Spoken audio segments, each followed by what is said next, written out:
Up today. We have a ton of stuff to talk about. We're going to talk about the Crowne Plaza Invitational, which last week David Toms bounced back from that disastrous putt on the TPC, and I was so happy to see him win the Crowne Plaza.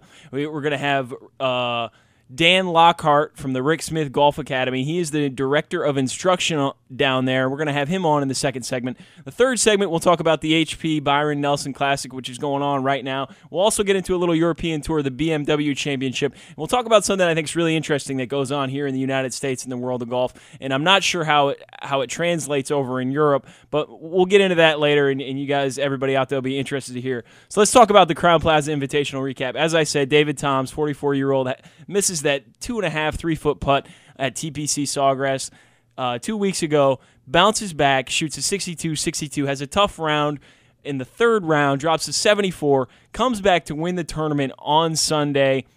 And what I thought was going to be dramatic fashion, he actually made a bogey on 17. Charlie Wee was in the mix, made a par on 17 from the bunker, gives him a one-shot lead going into 18. Thankfully, he hits a great drive on 18, hits it on the green in regulation, 2 putts, wins the tournament. Charlie Wee makes par as well, wins the tournament by 1 shot. I was really happy to see David Toms get that victory after what happened. You could see his family was behind the green. They immediately, his son ran out, gave him a hug. His wife gave him a hug. They rejoiced. They celebrated. And at 44 years old, to card your 13th PGA Tour win there after what happened the week before is a phenomenal thing. So congrats to David. Great job. I'm so happy to see that happen to him.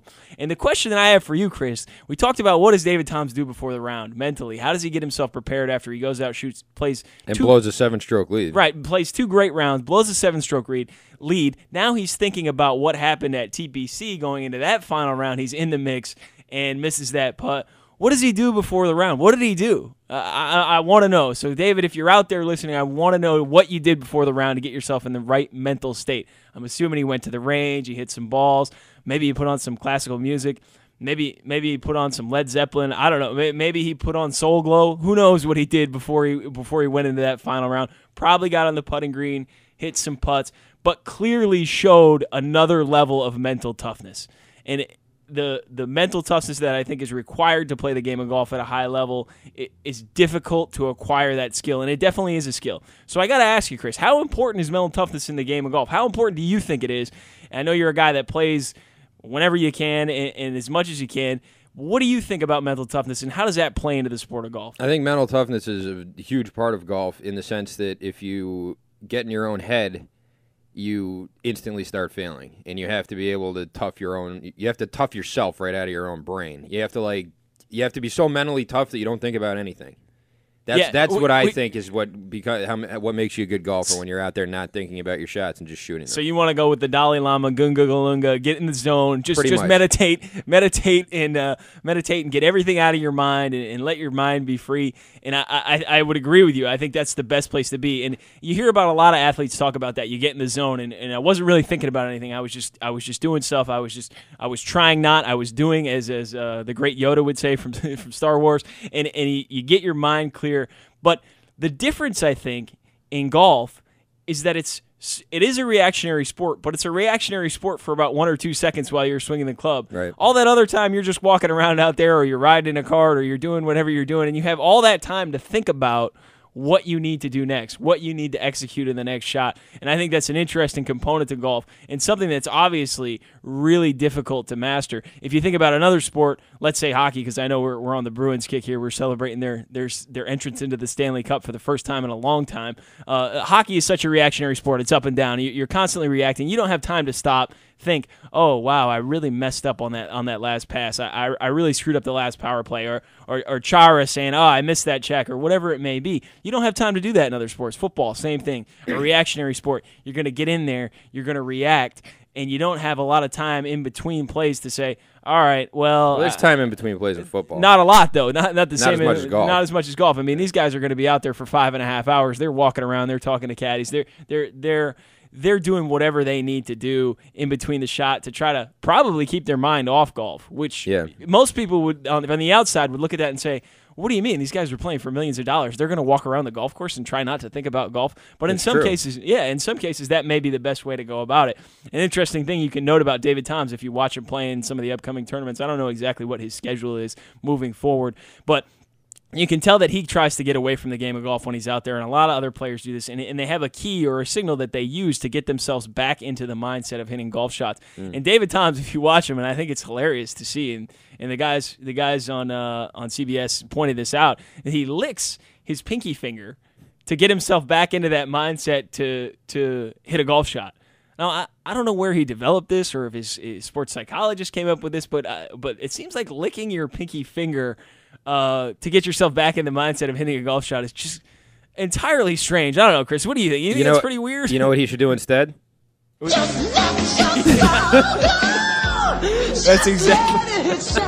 exactly right, David Toms. Stop licking your pinky. Just let your soul glow, and you will get yourself back into the mindset of hitting golf shots. Another person who does it is Louis Oosthuizen, and that's a great addition right there to Soul Glow to the first segment. And we're having a good day when Soul Glow comes up in the first segment. It pops up early. Absolutely. Another person who's used this strategy and does something a little bit more reasonable, I guess, or makes a little more sense to me, is Louis Oosthuizen, the Open champion. He puts a dot on his glove, and he stares at that dot when he's about to hit his shot, and that helps him get back into that mindset. So everybody out there listening, you have a hard time getting yourself back in the mode of hitting a golf shot. You want to get yourself focused. Try that out. Let your soul glow. Lick your pinky. Draw a dot on your glove. Take a look at it before you hit a shot. See how you perform, and maybe that'll help you get a little bit more mentally tough. Get yourself in that zone that we talked about that all these guys need to get into before they hit golf shots in order to be successful at a high level. I'm not sure if there's anybody out there who's successful at golf at a high level, but it'll certainly help you get better and better and better if you do that and you moving forward. Another thing I wanted to talk about today, New Hampshire State Amateur Qualifying going on this week. Started up this week. For those of you not familiar with the New Hampshire State Am, you have to have a 9 handicap to get in.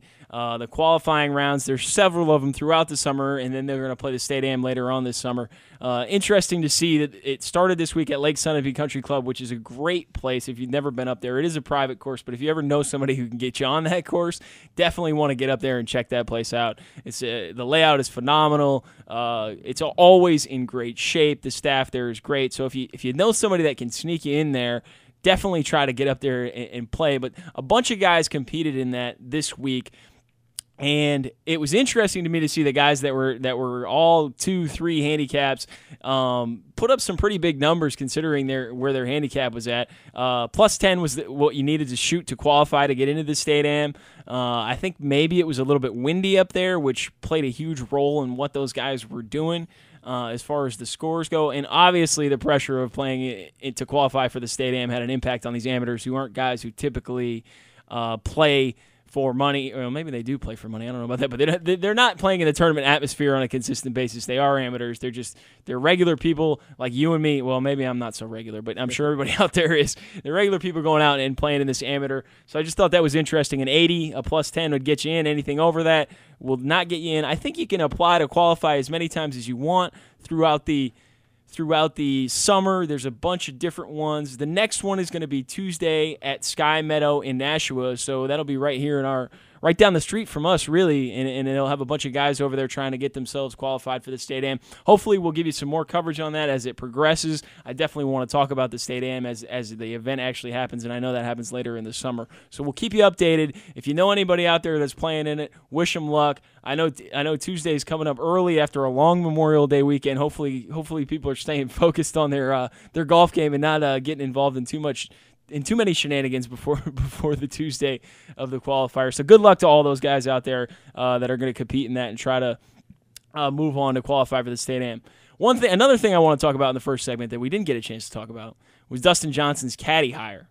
And this is something that we were talking about a long time ago, and Chris is looking at the computer right now saying, what are you talking about? We don't even have this on the schedule. And you know what? I want to get it in here because we haven't talked about it. We recommended that a while ago. We recommended Dustin go out and hire somebody who's a veteran of the PGA Tour, somebody that knows what's going on, somebody that's possibly going to keep him out of situations that may get him into trouble. Also somebody that knows the landscape of the courses, does a good job with yardages.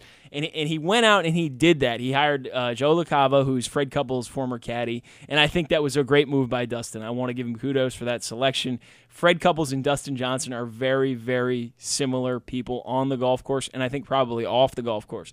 Both really easygoing guys off the golf course. Pretty easy going on the golf course, although I'd say they're pretty fierce competitors. Fred Couples got a ton of PGA Tour wins. A fierce competitor. Who knows where he would be without the back issues that he endured. Dustin, the same thing. Great competitor, competed in majors, had that unfortunate situation which we talked about last year at the PGA Championship, but has bounced back from that and won some tournaments, won in the playoffs last year, but went out and got this guy Joe LaCava, who I think understands his personality, who I think can do really well with him as far as building a relationship goes, understands how to club a long hitter because Freddie absolutely bombs it just like Dustin. I don't know if Freddie hits it as long as Dustin, but he's up there. In his prime or right now?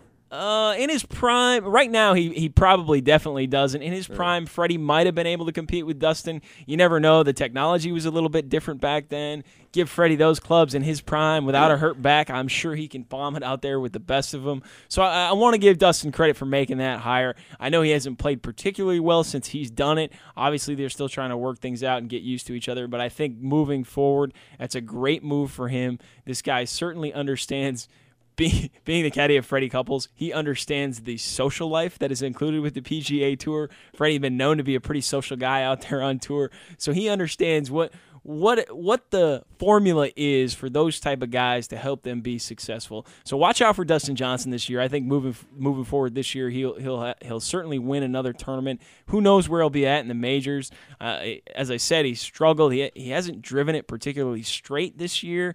Has struggled a little bit with his wedge play, but those are two things that usually start to come around as the season progresses. I know he's probably working hard on his game, or hopefully he's working hard on his game. Hopefully Joe LaCava's got him on the phone every single day saying, Dustin, you need to get to the range, man, because we got to get some wins and I got to make some money. Now, if you're Joe LaCava, Chris, do you stay with Freddie Couples or do you go with Dustin Johnson? I mean, you got to choose. You got Freddie Couples, PGA Tour legend. Why do you have to choose?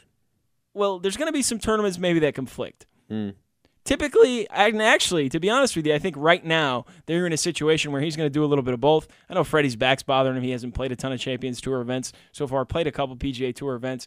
But for right now, Freddie's kind of on the shelf. He's probably nursing his back a little bit, maybe getting ready for a few tournaments that are coming up. Dustin's certainly going to play a lot more than Freddie. So I think right now they do have a deal where he can caddy for both, which is great for him. I mean, the guy's going to make a ton of money doing that. There's no question about that. Yeah. But if you had to choose, make that money, if you had to choose, who would you choose? Would you caddy for Freddie? Would you stick with Freddie, your boy that you've been with forever, a guy that you know has a great reputation on tour, is probably a blast to hang out with, or would you go with the young gun, Dustin Johnson, who's certainly got a chance to compete in the majors coming up this year? It's probably pretty fun to hang out with Dustin Johnson, too. However, I think it really depends on how much longer this guy wants to caddy for.